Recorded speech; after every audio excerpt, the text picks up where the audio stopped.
The foundation of any successful business lies in its ability to secure adequate financing. This is particularly true at the beginning, when you start with little or no business experience and have not demonstrated an ability to make money. In this video, we explore the various means available to raise capital for your business. 1. Sweat equity.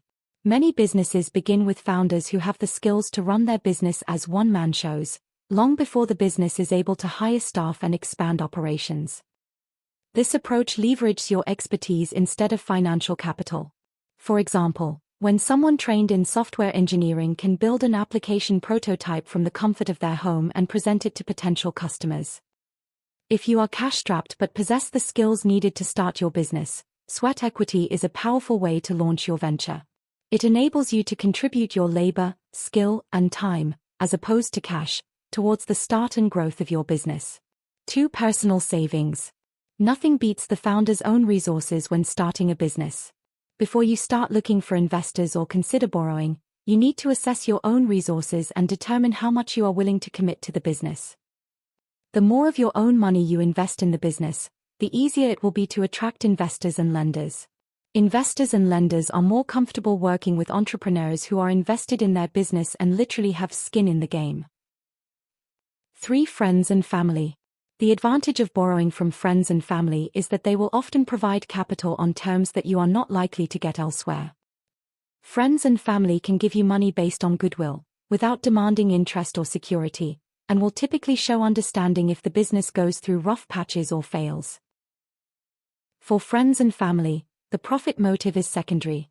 Their primary desire for putting money in your business is to support you and help you succeed, not because they necessarily expect significant financial returns. 4. External investors. If you cannot raise sufficient funding on your own, you should consider bringing in investors who will put money in the business in exchange for shareholding.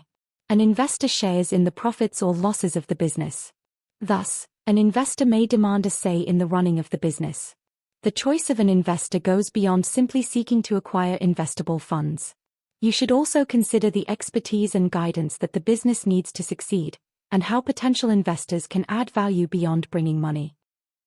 Be scrupulous in your search for investors by paying special attention to how well you know them, the expectations they have for you, and how involved they want to be in the business.